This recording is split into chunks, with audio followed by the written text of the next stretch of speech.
আসসালামু আলাইকুম সবাইকে, আশা করি সবাই ভালো আছেন। আজকে আমি খুবই গুরুত্বপূর্ণ একটি বিষয় নিয়ে আলোচনা করব।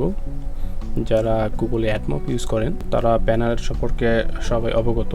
তো ব্যানার অ্যাডে দেখা যায় প্লেসমেন্ট জাতীয় বিভিন্ন সমস্যা ভোগেন যারা নতুন ডেভেলপার আছেন, কোন জায়গায় ব্যানার অ্যাড ইউজ করবেন, কোন জায়গায় ইউজ করবেন না। তো এই সম্পর্কে সঠিক নলেজ না থাকার কারণে আপনারা যখন আপনার অ্যাপটি বিল্ড করে প্লে স্টোরে পাবলিশ করেন, তখন দেখা যায় আপনার অ্যাপটা মাসখানি বা 15 দিন যেতে না যেতেই আপনার অ্যাপের ভিতরে অ্যাড লিমিট বা দেখা যায় ইনভ্যালিড ট্রাফিক বা ইনভ্যালিড ক্লিক, তো মিস্টেক যে ক্লিকগুলো আসলে পড়ে, তো ওইটা থেকে বাঁচার জন্য আমি ভিডিওটা আপনাদের জন্য মেক করেছি। তো এই ভিডিওর মাধ্যমে আপনি জানতে পারবেন যে আসলে কোন জায়গায় আপনার অ্যাপসের কোন জায়গায় আপনি অ্যাড প্লেসমেন্ট করতে পারবেন, কোন জায়গায় অ্যাড প্লেসমেন্ট করতে পারবেন না। তো এই ভিডিওতে শুধুমাত্র ব্যানার অ্যাড সম্পর্কে কথা বলা হবে। যদি আপনারা চান ব্যানারের সাথে ইন্টারস্টেল অ্যাডের জন্য আমি একটা ডেডিকেটেড ভিডিও তৈরি করব, তো অবশ্যই আমাকে কমেন্ট করবেন। কমেন্ট করলে অবশ্যই আমি আপনাদের জন্য ভিডিওটি নিয়ে হাজির হব খুব শীঘ্রই ইনশাল্লাহ।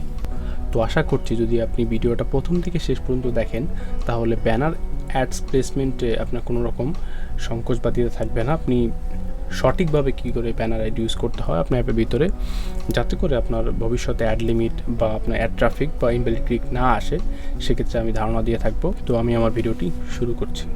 তো সর্বপ্রথম আমরা যে মিস্টেকটা করি আমাদের অ্যাড প্লেসমেন্টের ক্ষেত্রে, আমরা এটা হচ্ছে আমাদের নেভিগেশন সেকশন। তো দেখা যায় এখানে অনেকে অনেক ব্যবহার করে, যেরকম দেখা যায় কাস্টম নেভিগেশন, অর্থাৎ back button, home button use করে অনেক অ্যাপসের ভিতরে। তো আবার অনেকে দেখা যায় আপনার এখানে হোম, অর্থাৎ আপনারা দেখেই থাকবেন ইনস্টাগ্রাম বা ফেসবুকের নিচে যেরকম অপশনগুলো থাকে এরকম অপশনগুলো। তো এইখানে আমরা যদি নেভিগেশন জাতীয় কোনো কিছু ইউজ করি, তাহলে অবশ্যই এখানে আপনি আপনার ব্যানারটা ইউজ করতে পারবেন না। তো এটা দেখছে অনেকেই, গ্রুপে দেখলাম যে আসলে আপনারা এরকম ভুলটা করেন।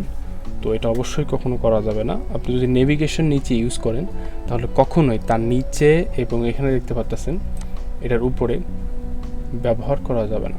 যদি আপনি নেভিগেশন ইউজ না করেন, তাহলে কিভাবে এখানে নিচে ব্যবহার করা যাবে, কিন্তু কীভাবে করা যাবে সেটা আমি একটু পরে বলছি। তো আপনি যদি নেভিগেশন অর্থাৎ নিচে নেভিগেশন বার ইউজ করেন, তাহলে আপনাকে অ্যাডস প্লেসমেন্ট করতে হবে উপরের দিকে। এই যে দেখতে পাচ্ছেন উপরে, এইখানে আপনার অ্যাড প্লেসমেন্ট করতে পারবেন, ব্যানার অ্যাড প্লেসমেন্ট।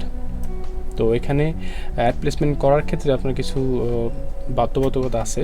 দেখা যায় আপনি যদি অ্যাড প্লেসমেন্ট করেন, তাহলে আপনি দেখতে পাচ্ছেন এখানে যেভাবে আসলে অ্যাড প্লেসমেন্ট করা আছে, এখানে এভাবে করতে হবে। এটা ব্যাকগ্রাউন্ডটা একটা সেকশন থাকবে, তার উপরে অ্যাডস, এবং এখানে আপনার স্ক্রিনের সাথে একটু আলাদা থাকবে। এখানে দেখতে পাচ্ছেন এটা হচ্ছে হলুদ কালার একটা ভিউ ব্যবহার করা হয়েছে, এবং এখানে একটা লিনিয়ার লেআউট ব্যবহার করেছে, তার ভিতরে আসলে ব্যানার একটা ব্যবহার করা হয়েছে। এইভাবে ব্যবহার করলে কী হবে, আপনার দেখা যায় ইনভ্যালিড ক্লিক বা আপনার যে কন্টেন্ট সেকশন আছে এইখানে সাথে অ্যাডটা আপনার আলাদা থাকবে। তো দেখা যায় এক্ষেত্রে গুগলেও কোনো পলিসি ভায়োলেশন হবে না, এবং ইউজারও কোনো ইনভ্যালিড ক্লিক এখানে পড়বে না। আপনি যদি দেখতে পাচ্ছেন একই, যদি আপনি নিচে নেভিগেশন ইউজ করেন, সেক্ষেত্রে অবশ্যই আপনি নিচে ব্যানার একটা ইউজ করতে পারবেন না, আপনার সবসময় উপরে ইউজ করতে হবে। এটা হলো প্রথম। তো নেক্সট যে ভুলটা আমরা করি, তো দেখতে পারতেছেন এখানে আপনার যে কন্টেন্ট আছে, এই যে এটা হচ্ছে স্ক্রিন, এই বর্ডারটা কালো বর্ডারটা হচ্ছে স্ক্রিন।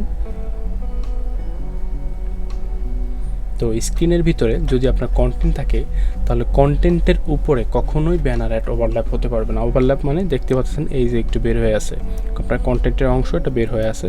তো এইভাবে কখনো ইউজ করা যাবে না। ব্যানারটা দেখা যায় আপনার হঠাৎ লোড হয়ে এরকম কন্টেন্টের উপরে চলে আসছে, তো এইটা ইউজ করলে আপনি 100% অ্যাড লিমিট আসবে, এবং ইনভ্যালিড ট্রাফিক, ইনভ্যালিড ক্লিক সবগুলো ভায়োলেশন আপনি অ্যাপটা জর্জরিত থাকবে।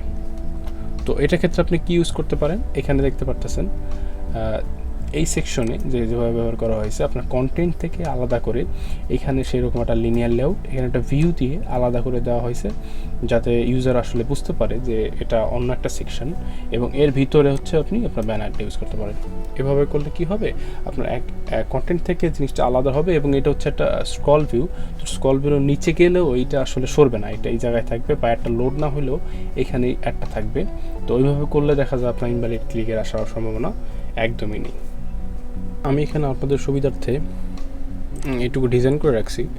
এই যে দেখতে পাচ্ছেন হচ্ছে ভিউ, এই ভিউটার মাধ্যমে আসলে এই যে হলুদ রিবনটা দেখতে পারতেছেন, এটাকে আলাদা করা হয়েছে স্ক্রিনের থেকে। তো এখানে আরেকটা দেখতে পাচ্ছেন, হচ্ছে লিনিয়ার লেআউট। তো এটা হচ্ছে, এটার ভিতরে আমরা একটা প্লেস করব। তো এই যে হচ্ছে আমাদের ব্যানার অ্যাড। তো ব্যানার অ্যাডটা এখন ধরেন লোড হয় নাই, তো ইনভিজিবল অবস্থা আসলে অ্যাপটা এরকম দেখাবে। তো এরকম দেখালে কী হবে, আপনার আলাদা একটা সেকশন তৈরি হবে এবং ইউজার বুঝতে পারবে যে আসলে এই সেকশনটা এমটি বা অন্য কোনো কাজের জন্য ব্যবহার করা হয়েছে, এখানে তার ভুলেও ক্লিক করবে না। এবং যখন অ্যাডটা লোড হবে তখন আসলে এরকম দেখা যাবে, এই দেখতে পাচ্ছেন এরকম দেখা যাবে। তো স্ক্রিন থেকে আলাদা থাকার কারণে ইউজার কখনো এখানে বলে ক্লিক করবে না এবং সে কখনোই এখানে ক্লিক করবেও না। তো এতে দেখা যাবে আপনাদের ইনভ্যালিড যে ক্লিকগুলো আছে এটা থেকে বাঁচতে পারবেন। তো তৃতীয় যে ব্যাপারটা হচ্ছে, তো আমরা একটু আগে যেভাবে দেখলাম আসলে আমাদের অ্যাডটা আমি নিচে প্লেসমেন্ট করছি, তো সেই রকম একই যদি আপনি উপরে এরকমভাবে অ্যাডটা ইউজ করেন এবং এখানে ওভারল্যাপ হয়, এই দেখতে পাচ্ছেন এখানে কন্টেন্টটা বের হয়ে গেছে, তাহলে অবশ্যই আপনাকে একইভাবে উপরে লিনিয়ার লেআউট একটা ভিউ এবং তার ভিতরে আপনার অ্যাডটা ব্যবহার করতে হবে, তাহলে দেখা যাবে এই কন্টেন্টের থেকে সেই রকম আলাদা থাকবে। তো 4 নাম্বার যে মিস্টেকটা আসলে আমরা করি সেটা হচ্ছে আমাদের কন্টেন্টের মাঝখানে, এই যে দেখতে পাচ্ছেন কন্টেন্টের মাঝখানে অর্থাৎ স্ক্রিনের মাঝখানে এখানে আমরা অ্যাড প্লেসমেন্ট করি। এতে দেখা যায় আপনার ইনভ্যালিড ক্লিক এর সংখ্যা অনেক বেড়ে যায়, অনেক। এই ইনভ্যালিড ক্লিক হলে কি হবে, আপনার অ্যাড ইউনিটটা ব্লক করে দেয়, তারপর দেখা যায় আপনার অ্যাড লিমিট চলে আসে। তো এরকম বিষয়গুলো আমরা আসলে খেয়াল করি না, এই কারণে দেখা যায় আপনার এই অ্যাড লিমিটগুলো থেকে যায় অনেক দিন। দেখা যায় একজনের 3-4 মাস পর্যন্ত আপনার অ্যাড লিমিট থেকে যায়। এটার একমাত্র কারণ হচ্ছে আপনার অ্যাড প্লেসমেন্টের যে মিস্টেক। তারপর দেখা যায় আরেকটা কাজ করি আমরা কন্টেন্টের ভিতরে, এই দেখতে পাচ্ছেন কন্টেন্টের ভিতরে আমরা অ্যাড প্লেসমেন্ট করি। তো এটার কারণেও আপনার অ্যাড লিমিট আসে। যদি আপনারা এই 3-4টা রুলস আপনাদের অ্যাপসে কাজে লাগাইতে পারেন, তাহলে দেখা যাবে ভবিষ্যতে ব্যানার নিয়ে কোনো সংখ্যা থাকবে না এবং কোনো রকম ইনভ্যালিড ক্লিক বা আপনার অ্যাড ইউনিট ব্লক করে দেওয়ার কোনো সম্ভাবনা থাকবে না।